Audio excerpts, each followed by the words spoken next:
Hello दोस्तों, नमस्कार। मैं राजेंद्र पंचोली दूसरे वीडियो में आपका फिर से स्वागत करता हूं। फर्स्ट वीडियो में हमने हिंदी साहित्य के इतिहास, साहित्य और लेखन परंपरा के बारे में बात की थी। वहां पर इतिहास के बारे में बात करने के बाद में साहित्य की कुछ परिभाषाएं हमने पढ़ी थी। परिभाषाओं के बाद में हमने लेखन परंपरा को शुरू करने से पहले उस प्रारंभिक जो ग्रंथ हैं उनसे संबंधित कुछ एक प्रश्न बनते हैं, विशेष प्रश्न बनते हैं।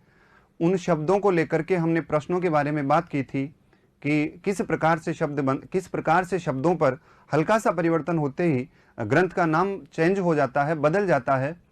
उसके बारे में हमने बात की थी। आज हम उसी परंपरा में हिंदी साहित्य का प्रथम इतिहास पढ़ेंगे, जिसको हिंदी साहित्य का प्रथम इतिहास होने का गौरव प्राप्त है। और उस क्लास में मैंने अंत में आपको बताया था कि प्रारंभ के जो 5 इतिहास हैं, उन 5 इतिहासों में हम पहले और दूसरे नंबर का पहले नहीं पढ़ेंगे, हम पढ़ेंगे तीसरे नंबर का, फिर हम चौथे और 5वें नंबर का पढ़ेंगे। जो तीसरे नंबर का इतिहास है वो इतिहास है जॉर्ज गिरियर्सन महोदय ने उसको लिखा और उसका नाम है the modern vernacular literature of Hindustan. ये वाला नाम है, ये ग्रंथ का नाम है the modern vernacular literature of Hindustan. इसके जो लेखक हैं ये हैं जॉर्ज गिरियर्सन। जॉर्ज गिरियर्सन, इनका क्रम है तीसरे नंबर पर। तो पहले हम तीसरे नंबर का इतिहास पढ़ते हैं, क्योंकि यही इतिहास हिंदी साहित्य का प्रथम इतिहास माना जाता है। और इस इतिहास को पढ़ने के बाद में इससे पहले के 2 इतिहास और इसके बाद के 2 इतिहास अपन पढ़ेंगे, जैसा कि मैंने पिछले वीडियो में आपको बताया था। ठीक है, यहां पर मैंने लिखा है हिंदी साहित्य का प्रथम इतिहास ग्रंथ माना जाता है। माना जाता है, न कि लिखा गया, माना जाता है। हिंदी के इतिहास में विद्वानों ने प्रथम इतिहास का गौरव, देखो शब्द आया गौरव, तो ये आएगा। अगर माना जाता है तो ये आएगा। प्रथम इतिहास का गौरव जिस ग्रंथ को दिया गया वह ग्रंथ है the modern vernacular literature of Hindustan. ये नाम है। एक बात बताना चाहूंगा, एक बार प्रश्न आया था कि आधुनिक देसी भाषा में हिंदुस्तान का साहित्य ग्रंथ के इतिहासकार कौन है या ग्रंथकार कौन है। ठीक है, उसमें प्रश्न पूछा गया, नेट के एग्जाम में आया था और प्रश्न पूछा गया कि इसके इतिहासकार कौन है। वहां पर प्रश्न फोन आए या बच्चों ने पूछा बाद में क्लास में आकर के कि सर इस नाम का आपने कोई इतिहास हमें नहीं लिखवाया, आपने लेखन परंपरा के बाद में जो फुटकर ग्रंथ हैं जो शताधिक विद्वानों ने लिखे हैं, जिनमें 40-50 का मैंने उनको लेखन परंपरा में लिखवाया था, तो कि सर ये तो उनमें भी नहीं है, शुरू के 5 में भी नहीं है, ये कौन सा इतिहास आ गया। और उसका नाम था आधुनिक देसी भाषा में, आधुनिक देशी भाषा में हिंदुस्तान का साहित्य। आधुनिक देसी भाषा में हिंदुस्तान का साहित्य। देखिए, ये इसी ग्रंथ का हिंदी अनुवाद है। मॉडर्न का मतलब आधुनिक होता है या नहीं होता? आधुनिक होता है modern.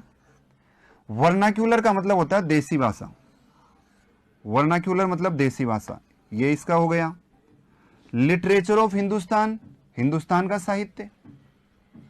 Literature of Hindustan, Hindustan का साहित्य। वर्नाक्यूलर देसी भाषा, मॉडर्न आधुनिक, इसी का हिंदी अनुवाद। ये तो इंग्लिश प्रोनाउंसिएशन है, इंग्लिश उच्चारण है ना ये तो इस ग्रंथ का, क्योंकि अंग्रेजी भाषा में लिखा गया। जबकि इसका हिंदी नाम अगर कन्वर्ट करें इंग्लिश में से तो इसका नाम आता है आधुनिक देसी भाषा में हिंदुस्तान का साहित्य।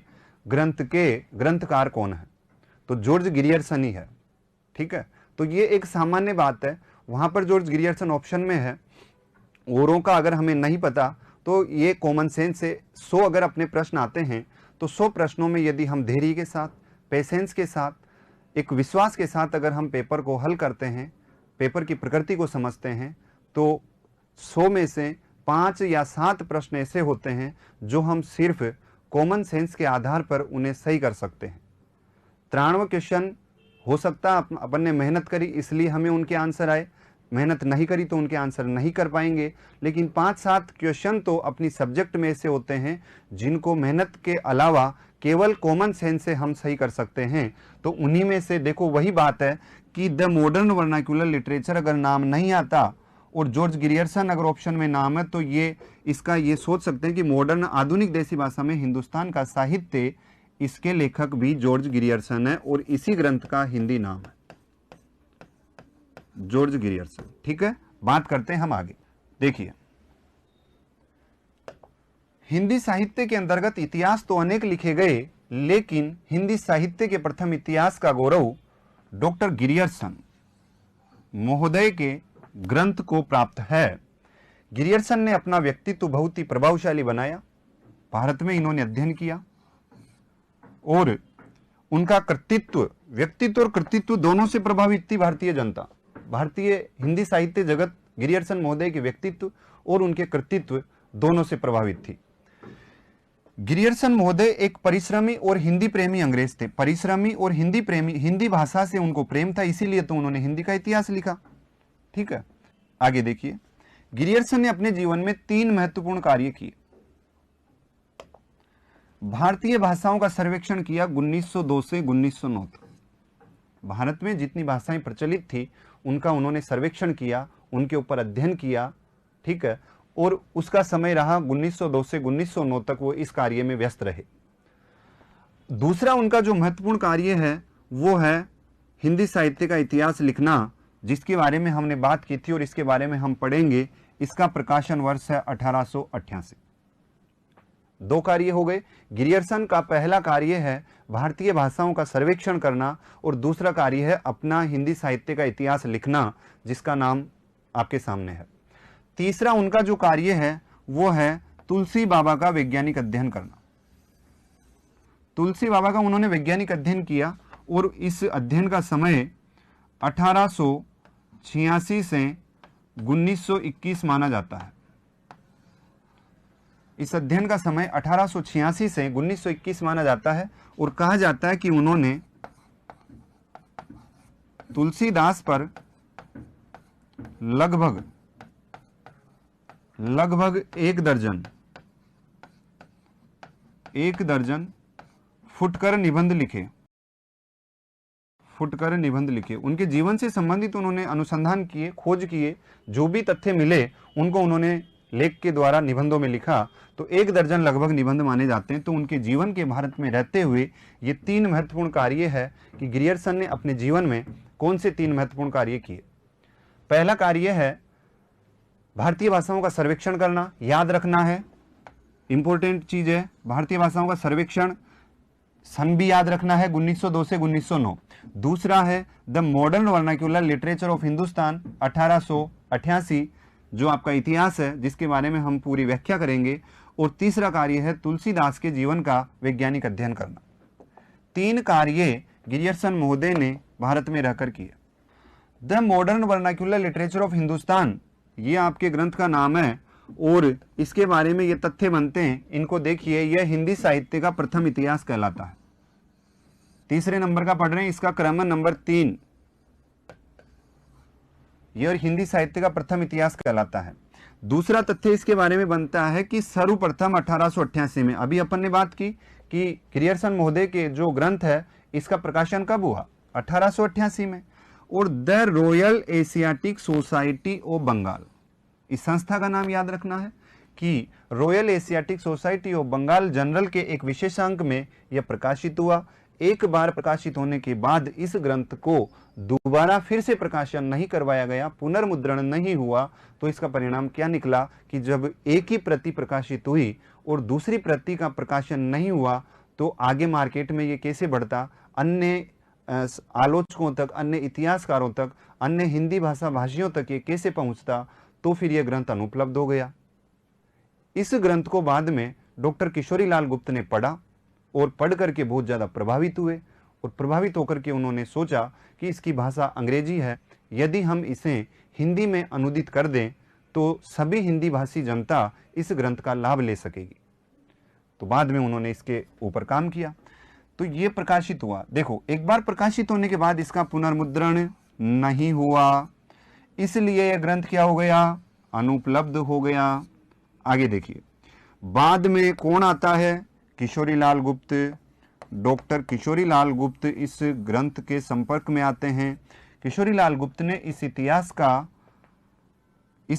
का हिंदी अनुवाद करवाया, जिसका नाम रखा हिंदी साहित्य का प्रथम इतिहास। दोस्तों, बाद में किशोरीलाल गुप्त ने इस ग्रंथ का हिंदी अनुवाद करवाया और इस ग्रंथ का नाम रखा हिंदी साहित्य का प्रथम इतिहास। तीसरे नंबर का ग्रंथ है the modern vernacular literature of Hindustan. उसी का हिंदी अनुवाद है आधुनिक देसी भाषा में हिंदुस्तान का साहित्य। इसी का हिंदी अनुवाद है, वो हिंदी नाम है, ये हिंदी अनुवाद है हिंदी साहित्य का प्रथम इतिहास। तीन चीजें हैं, समझ गए होंगे। द मॉडर्न, ये इसका मूल नाम है, ठीक है। इसका हिंदी नाम है, हिंदी नाम अभी मैंने बताया था आधुनिक देसी भाषा में हिंदुस्तान का साहित्य, और इसी का हिंदी अनुवाद है हिंदी साहित्य का प्रथम इतिहास।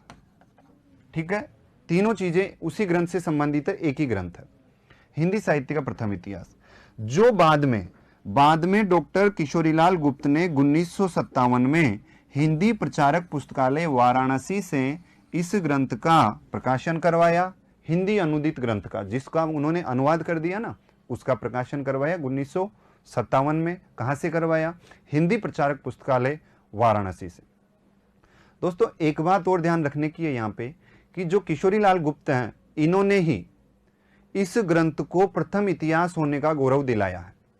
इन्होंने ही भरपूर कोशिश की है कि हिंदी की लेखन परंपरा में जो पहले इतिहास लिखे गए, ये तो एक इतिहास क्रम है। देखिए, इनसे पहले क्या लेखन परंपरा में गारसा दत्तासी ने सर्वप्रथम थोड़ी लिखा। इससे पहले 84 वैष्णव की वार्ता लिखी गई, 252 वैष्णव की वार्ता लिखी गई, भक्तमाल लिखा गया, बहुत सारे साहित्यिक स्रोत हैं, वो साहित्य कोश हैं। लेकिन क्रमबद्ध रूप से लिखने का प्रयास, वो भी लेखन परंपरा में ही है, लेकिन क्रमबद्ध रूप से लिखने का प्रयास गारसा दत्तासी ने पहली बार किया, इसलिए लेखन परंपरा यहीं से शुरू मानते हैं। इनके अलावा भाषा काव्य संग्रह महेश दत्त शुक्ल का, ठीक है, तो वो भी है, लेकिन गारसा दत्तासी से हम शुरुआत करते हैं। तो ये हिंदी प्रचारक पुस्तकालय वाराणसी से प्रकाशित हुआ, और इस ग्रंथ में अगर इसके बारे में हम तथ्य तैयार करें तो तथ्यों में सबसे पहले इसकी भाषा की बात करते हैं। दोस्तों, इसकी भाषा अंग्रेजी है, कोई दिक्कत नहीं है। आगे बढ़ते हैं, प्रकाशन वर्ष 1888 है। आगे बढ़ते हैं, कहाँ से प्रकाशित हुआ, Royal Asiatic Society of Bengal से प्रकाशित हुआ, ये भी आप पढ़ चुके। आगे बढ़ते हैं, पद्धति की बात करते हैं। देखिए, पद्धति, सर्वप्रथम हम ग्रंथ लेखन परंपरा में बात कर रहे हैं पद्धति की, तो इसकी पद्धति है कालानुक्रम। अब जब लेखन परंपरा शुरू ही हो गई तो सभी ग्रंथों में पद्धति का जिक्र होगा, तो 2 मिनट के लिए हम पद्धति के बारे में बात कर लें। दोस्तों, इतिहास लेखन में हिंदी साहित्य में मूल रूप से 4 पद्धतियां मानी गई है, जिसमें पहली पद्धति है वर्णानुक्रमी। पद्धति की बात करते हैं 2 मिनट, इसके बाद में हम आगे बढ़ेंगे। पहली पद्धति है वर्णानुक्रमी, दूसरी पद्धति है कालानुक्रमी,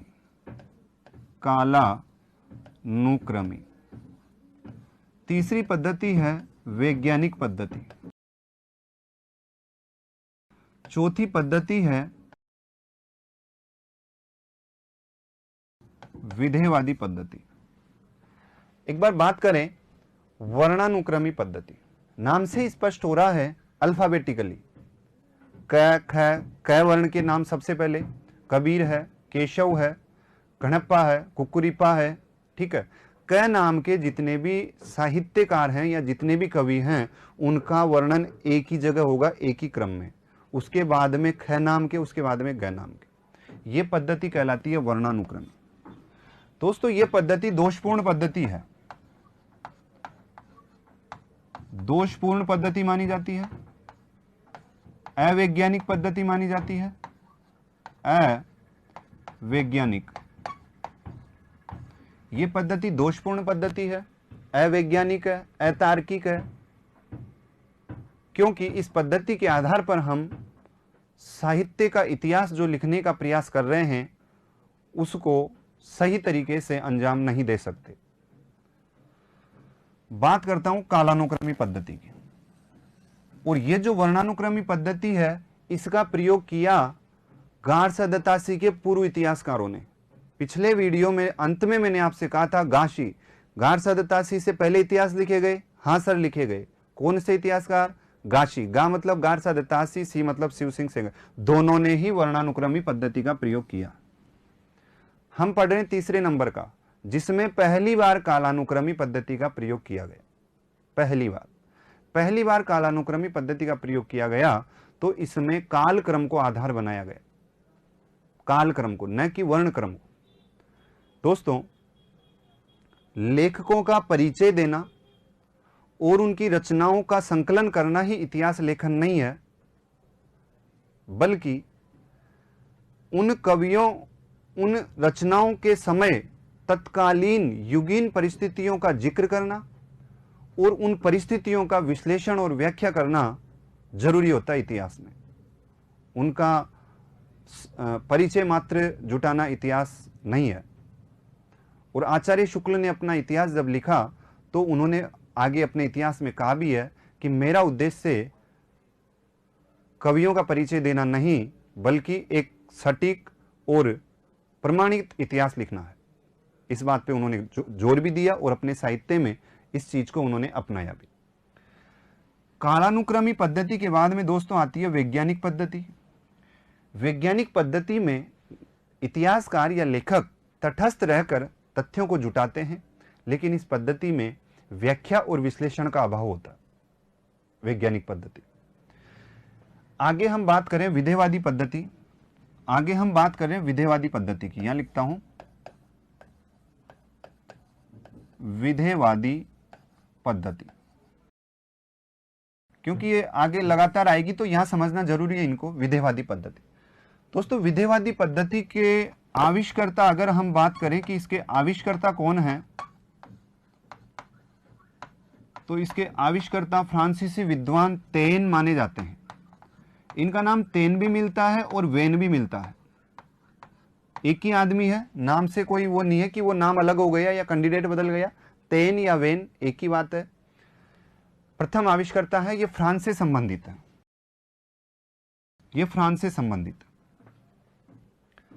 दूसरी बात विधेयवादी पद्धति में है कि इस पद्धति में तत्कालीन परिस्थितियों से प्रभावित वित्त साहित्य होता है। नंबर 1, विधेयवादी पद्धति के आविष्कर्ता तेन या वेन माने गए हैं, जो फ्रांस से संबंधित है।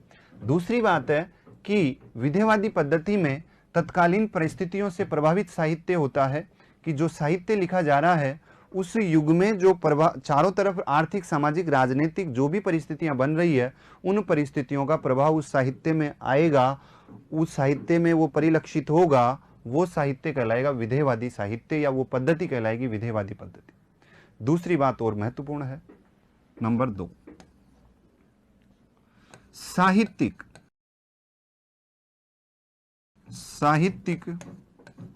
प्रवृत्तियों का समावेशित साहित्य। दो चीजें हैं, देखिए, एक प्रभावित साहित्य, एक समावेशित साहित्य। ये विधेयवादी पद्धति के दोनों शब्द महत्वपूर्ण है दोस्तों, प्रभावित साहित्य और समावेशित साहित्य। प्रभावित किससे होगा? वो साहित्य तत्कालीन परिस्थितियों से, और उस साहित्य में समावेश किसका होगा? साहित्यिक प्रवृत्तियों का। उस वक्त जो ट्रेंड चल रहा है साहित्य लिखने का, किस बिंदु पर साहित्य लिखा जा रहा है, किस टॉपिक पर साहित्य लिखा जा रहा है, वो जो पैमाना है कि आदर्शवाद को ज्यादा महत्व दिया जा रहा है, यथार्थवाद को ज्यादा महत्व दिया जा रहा है, सामाजिक साहित्य को ज्यादा महत्व दिया जा रहा है, स्त्री समाज पर ज्यादा साहित्य लिखा जा रहा है, राजनीति पर ज्यादा साहित्य लिखा जा रहा है, यह है साहित्यिक प्रवृत्तियां, और उन प्रवृत्तियों का समावेश होता है उस साहित्य में। वो साहित्य कहलाता है विधेयवादी साहित्य। एक बात और है, यहां लिख देता हूं मैं, नलिन विलोचन शर्मा ने एक बात कही है, नलिन विलोचन शर्मा ने एक बात कही है। वो बात क्या है देखिए, ये बात है, टिप्पणी है, ये कोटेशन है उनका कि विधेयवादी साहित्य के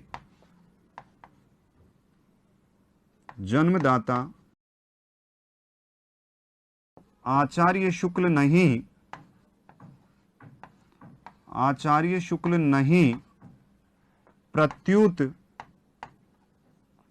प्रत्युत गिरियर्सन है। नलिन विलोचन शर्मा मानते हैं कि सर्वप्रथम जो विधेयवादी पद्धति को अपनाए, वो अन्य आलोचकों के अनुसार या डायरेक्ट हम देखें कि विधेयवादी पद्धति स्पष्ट रूप से आचार्य शुक्ल ने अपनाई, लेकिन नलिन विलोचन शर्मा का मानना है कि इस पद्धति के जो प्रयुक्त हैं, इस पद्धति को जिन्होंने प्रयोग किया वो सर्वप्रथम आचार्य शुक्ल के अलावा जॉर्ज गिरियर्सन ने भी इसका प्रयोग किया था। अब यह है कि उनके लेखन सामग्री के अनुसार ये पद्धति सटीक नहीं बैठी हो, इस पद्धति से लेखन साहित्य लिखने में दिक्कत आई हो, तो उन्होंने अपनी पद्धति कालानुक्रमी ही रखी। लेकिन वो ऐसा मानते हैं कि इसके प्रयोगकर्ता या इसके प्रयोगकर्ता सर्वप्रथम आचार्य शुक्ल से पहले जॉर्ज गिरियर्सन भी इसका प्रयोग कर रहे थे। ये बात नलिन विलोचन शर्मा कहते हैं। तो ये विधेयवादी पद्धति के बारे में दोस्तों मैंने आपको बताया, वर्णानुक्रमी पद्धति के बारे में बताया, कालानुक्रमी पद्धति के बारे में बताया, वैज्ञानिक पद्धति के बारे में बताया। अब ये पद्धतियां हमारे प्रारंभ में जो भी साहित्य इतिहास हम पढ़ेंगे उनमें आएगी, तो आगे हम बात करते हैं। देखिए पद्धति की अभी हमने बात करी, इसकी पद्धति कौन सी है? कालानुक्रमी। ठीक है, कालखंड के अनुसार इन्होंने साहित्य लिखा, कालक्रम के अनुसार कवियों को वरीयता दी इन्होंने। सर्वप्रथम काल विभाजन, देखिए ये चीज सबसे अलग बनाती है इस साहित्य को, जिसके कारण इस साहित्य को प्रथम इतिहास का दर्जा मिला। ये चीज काफी महत्वपूर्ण है, काफी हद तक महत्वपूर्ण है कि काल विभाजन एवं नामकरण का प्रयास किया गया। अब से पहले जितने भी साहित्य लिखे गए उनमें काल विभाजन एवं नामकरण का कोई प्रयास नहीं किया गया था, और इस ग्रंथ में काल विभाजन एवं नामकरण का प्रयास किया गया। हिंदी साहित्य का जो 1100 साढ़े 1100 सालों का जो इतिहास है, उस इतिहास को इन्होंने बांटा कि ये काल ये है, ये काल ये है, इस तरह से उसका कालों में बांट करके उसका नाम भी इन्होंने दिया। तो ये पहला काम इन्होंने किया, यही चीज काफी हद तक यूनिक है इनके साहित्य में। दूसरी बात, उर्दू और हिंदी कवियों को अलग अलग किया और अन्य भाषाओं के कवियों को अलग अलग किया एवं भाषाई आधार पर। अब इस लाइन का पूरा जो सार है यह है कि भाषाई आधार पर कवियों का वर्गीकरण किया। पहला इनके साहित्य की विशेषता क्या है कि इनका जो साहित्य है उसमें सर्वप्रथम हिंदी साहित्य के काल का विभाजन किया गया और उसका साथ ही में नामकरण भी किया गया। दूसरी बात इनके साहित्य में है कि इनके साहित्य में उर्दू कवियों और हिंदी कवियों दोनों का वर्गीकरण किया गया, दोनों को अलग अलग प्रस्तुत किया गया। इस ग्रंथ में 12 अध्याय तथा 11 कालखंड है। ये डिजिट है, डाटा है, इसको याद करना है। 12 तो इसमें अध्याय हैं और 11 इसमें कालखंड है। मतलब क्या है? मतलब यह है कि इनकी जो पुस्तक है, इनकी जो किताब है, ये कौन सी किताब? The modern vernacular literature of Hindustan. इस किताब में 12 पाठ हैं, 12 चैप्टर हैं, लेकिन इस किताब में इन्होंने हिंदी साहित्य का अध्ययन किया और उस पूरे 1100 साढ़े 1100 सालों का जो वर्गीकरण किया उसको इन्होंने 11 टुकड़ों में बांटा। मुझे उम्मीद है कि इसमें आप कंफ्यूज नहीं हो रहे होंगे 12-11 क्या है। तो पूरा जो हिंदी साहित्य है, इस पूरे सालों का इन्होंने 11 टुकड़े किए। वो तो साहित्य के क्या है? कालखंड है 11। और इनकी जो पुस्तक है, इस पुस्तक में 12 पाठ हैं जिसमें इन्होंने और भी जिक्र किया, कई चीजें बताई। तो एक प्रश्न यहां पर यह बन जाता है कि इन 11 कालखंडों का जो उल्लेख है, ये उल्लेख कौन से अध्याय में है? इन 11 कालखंडों का जो उल्लेख है, ये उल्लेख कौन से अध्याय में है, ये प्रश्न यहां बन जाता है और इसका जवाब हम लिखेंगे 12वें अध्याय में। 12वें अध्याय में ये जो 11 के 11 कालखंड इन्होंने दिए हैं, इनका जो उल्लेख मिलता है वो इनकी पुस्तक इस ग्रंथ में 12वें अध्याय में मिलता है। ठीक है, मुझे उम्मीद आप याद रखेंगे इस चीज को। देखिए, ये जो 11 नाम है, इन 11 नामों को यहां पर मैंने लिख रखा है। चारण काल, 15वीं सदी का धार्मिक पुनरुत्थान, मलिक मोहम्मद जायसी का प्रेम काव्य और ब्रज का कृष्ण काव्य, मुगल दरबार, तुलसीदास, रीति शास्त्र, 18वीं शताब्दी, तुलसी के परवर्ती कवि जिनमें सभी कवि हैं, कंपनी के शासन में हिंदुस्तान और महारानी विक्टोरिया की छत्र छाया में हिंदुस्तान। ये 11 कालखंड हैं। इन 11 कालखंडों को यदि आप याद करना चाहते हैं तो इनको हम इस तरह से याद कर सकते हैं। बता देता हूं आपको, हालांकि ज्यादा महत्वपूर्ण नहीं है, फिर भी एक बार देख लो। चारण 15, मली ब्रज में, मुगला सू तुलसी। चारण 15, मली ब्रज में, मुगला सू तुलसी। रीति 18, तुलसी कंपनी विक्टोरिया। तुलसी कंपनी विक्टोरिया। विक्टोरिया, ठीक है। तो यहां पर ये छोटी सी लाइन है, देखो, चारण के साथ में यहां रीति शब्द है, यहां चारण शब्द है, इन दोनों के बाद में ये डिजिट आ रहा, 15 और 18, ठीक है।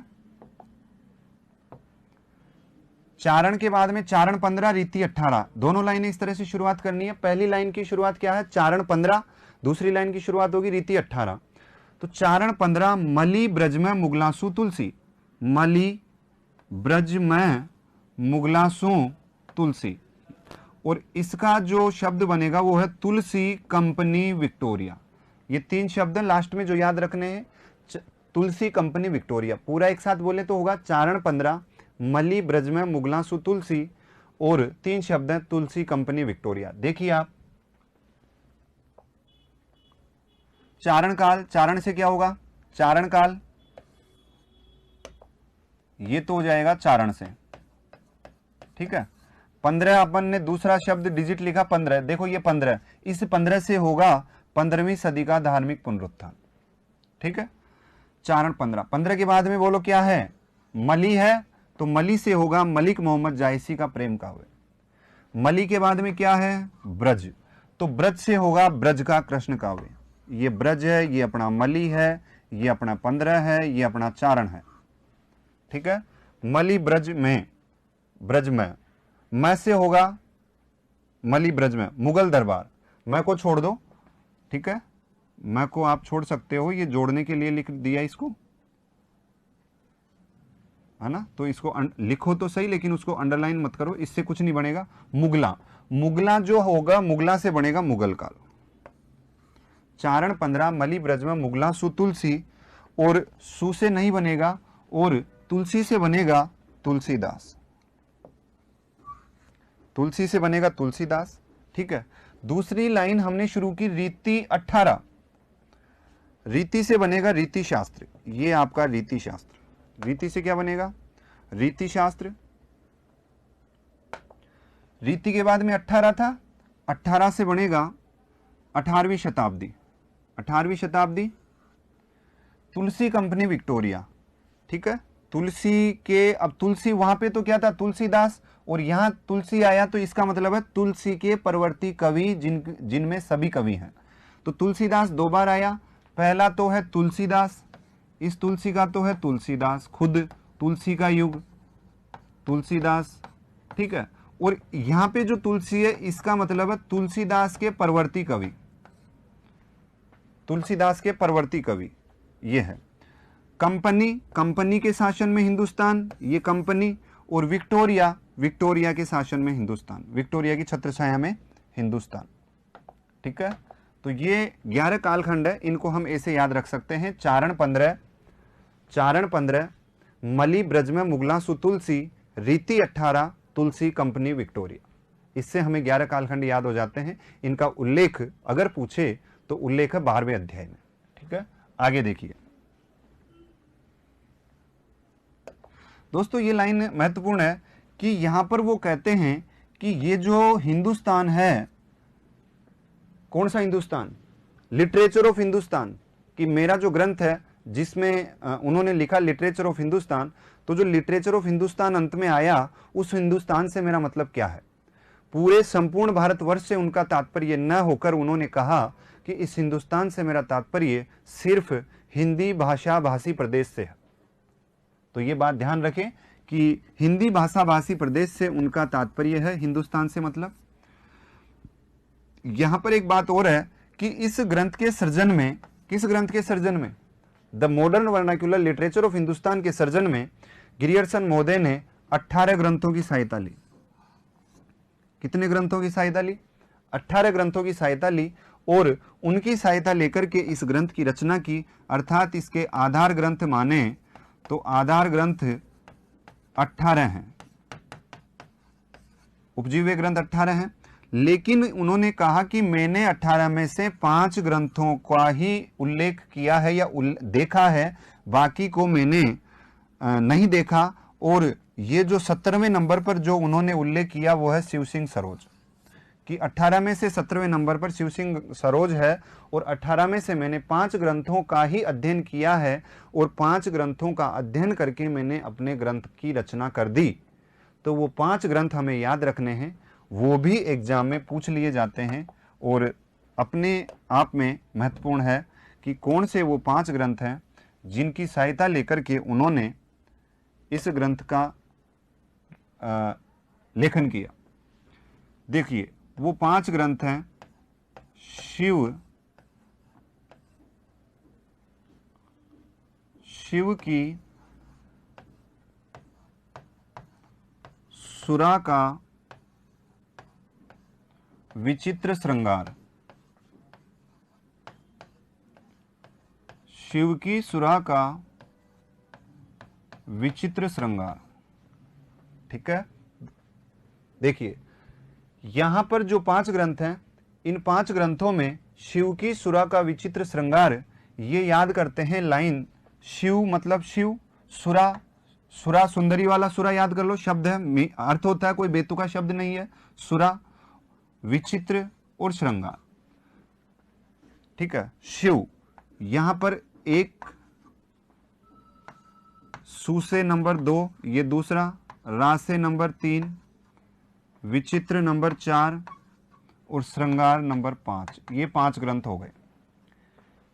शिव सिंह सेंगर, शिव सिंह सरोज, यहां पर जो ग्रंथ है वो है शिव सिंह सरोज। सुंदरी तिलक लिख रखा मैंने, बोल देता हूं इनको, सुंदरी तिलक, राग कल्पद्रुम, विचित्रोपदेश और श्रृंगार संग्रह। ठीक है, ये 5 ग्रंथ हैं। देखिए मैंने लिख दिया आगे, ये सूत्र आप चाहो तो उतार सकते हैं कि शिव की सुरा का विचित्र श्रृंगार से हमें जॉर्ज ग्रियर्सन के 5 ग्रंथों का नाम याद रहेगा। शिव की सुरा का विचित्र श्रृंगार में शिव आ गया, सु से सुंदरी तिलक आ गई, रा से रागकल्पद्रुम आ गया, विचित्र से विचित्रोपदेश आ गया, और श्रृंगार से श्रृंगार आ गया। दोस्तों इन रचनाओं को याद करने के साथ में इनके कवि भी हमें, इनके रचनाकार भी हमें याद करने हैं। तो राग कल्पद्रुम का रचनाकार है कृष्णानंद व्यास देव, सुंदरी तिलक के रचनाकार हैं हरिश्चंद्र, श्रृंगार संग्रह के रचनाकार हैं सरदार कवि, शिव सिंह सरोज के रचनाकार शिव सिंह सेंगर है, और विचित्रोपदेश के रचनाकार हैं कक्षेदी तिवारी। ये नाम आपको याद रखने हैं, ये सुमेलित में या फिर जो साहित्य लेखन की परंपरा है उसमें पूछते हैं। आगे देखिए, इस ग्रंथ के बारे में हम इसकी समीक्षा करें या इसका निष्कर्ष देखें कि इस ग्रंथ में क्या विशेष है, तो यहाँ पर कुछ चीज़ें बनती है। पहले बिंदु में कहा गया कि इसका नामकरण और काल विभाजन इस ग्रंथ में पहली बार था, हमने ये पहले भी देखा। और दूसरी बात बनती है कि भक्ति काल जो हमारा हिंदी साहित्य का काल है दूसरे नंबर का, उसको इन्होंने हिंदी साहित्य का स्वर्ण युग कह दिया।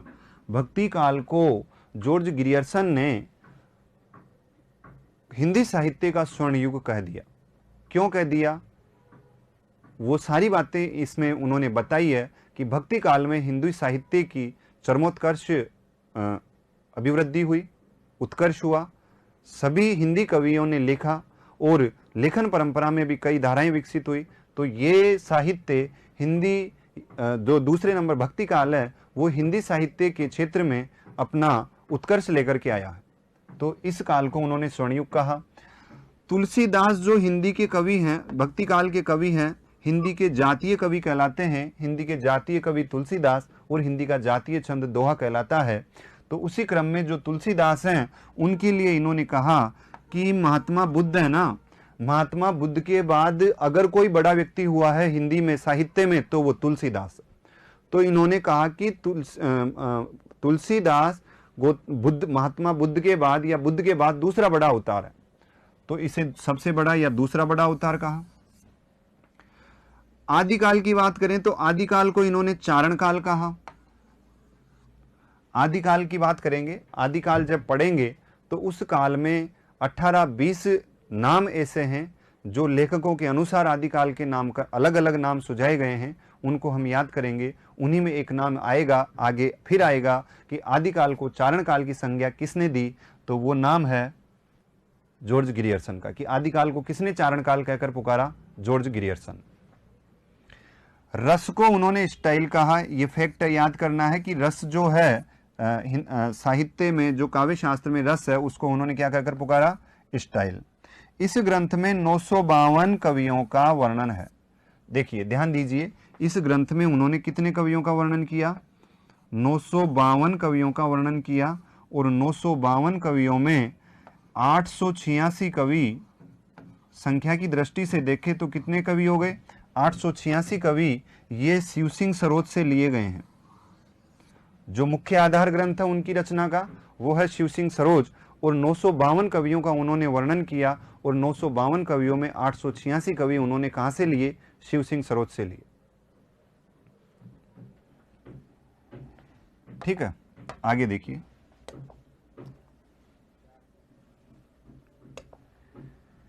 दोष, सीमाएं। जॉर्ज ग्रियर्सन का जो महत्व है उसका मैंने आपको कुछ विशेषताएं बताई। उन विशेषताओं के कारण ये हिंदी साहित्य का प्रथम इतिहास होने का गौरव रखता है। लेकिन इसमें जो दोष बताए गए हैं वो दोष क्या है, आलोचकों ने कौन से दोष बताए हैं, वो दोष है कि इस ग्रंथ में अवैज्ञानिक एवं त्रुटिपूर्ण वर्णन हुआ है।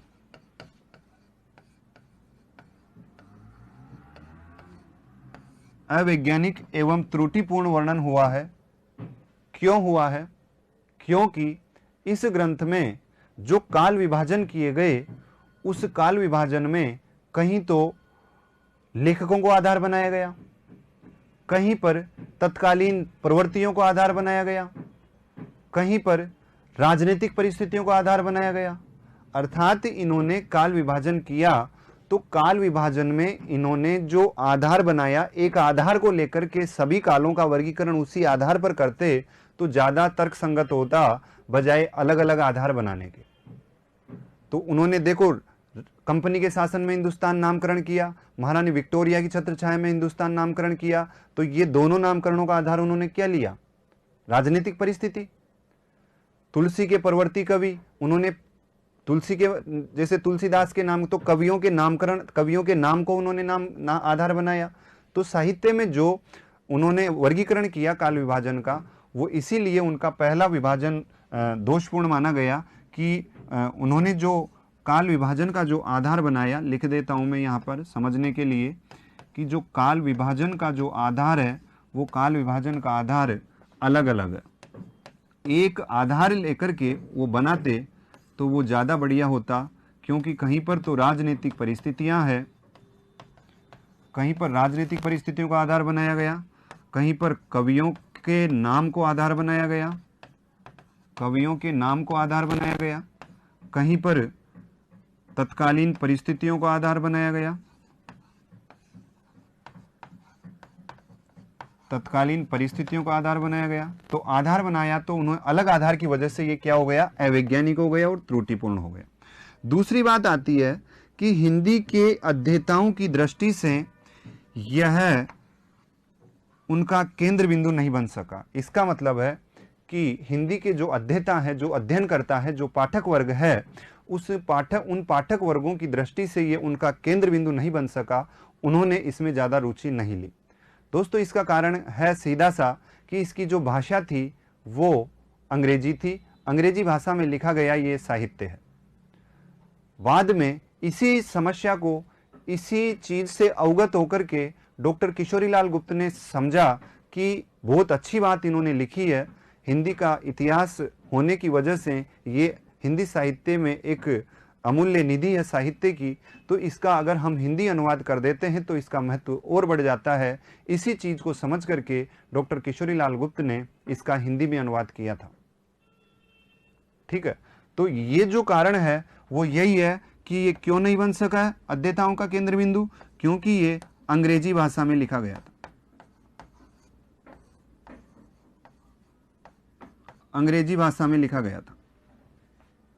ठीक है, तो दोस्तों आज हमने जॉर्ज गिरियर्सन के इतिहास की बात की। जॉर्ज गिरियर्सन के इतिहास का प्रकाशन, उसकी पद्धति, उसके अंतर्गत विशेष जो प्रयास किए गए, जिनमें कवियों का वर्गीकरण है, सीमाओं का उनके काल विभाजन और उसके नामकरणों का वर्गीकरण है, कितने अध्याय हैं, किस हिसाब से वो साहित्य लिखा गया, क्या उसके दोष रहे, क्या उन्होंने उपमाएं दी, आदिकाल को उन्होंने चारण काल कहा, भक्ति काल को उन्होंने स्वर्ण काल कहा हिंदी साहित्य का, बुद्ध को उन्होंने, बुद्ध के बाद तुलसी को दूसरा बड़ा अवतार बताया। तो जो भी विशेषताएं उन्होंने पहली बार प्रयुक्त की, जो आगे आने वाले आलोचकों या समीक्षकों या इतिहासकारों को अच्छी लगी, और सबसे ज़्यादा जो प्रयास किया इसे हिंदी साहित्य का पहला इतिहास का दर्जा दिलाने का, वो डॉक्टर किशोरीलाल गुप्त हैं। इसके बाद में मैंने आपसे जैसे फर्स्ट लेक्चर में कहा था कि गिरियर्सन का इतिहास तीसरे नंबर पे आता है और इससे पूर्व के दो इतिहासकार हैं। तो हमारा जो अगला वीडियो होगा, अगला लेक्चर होगा,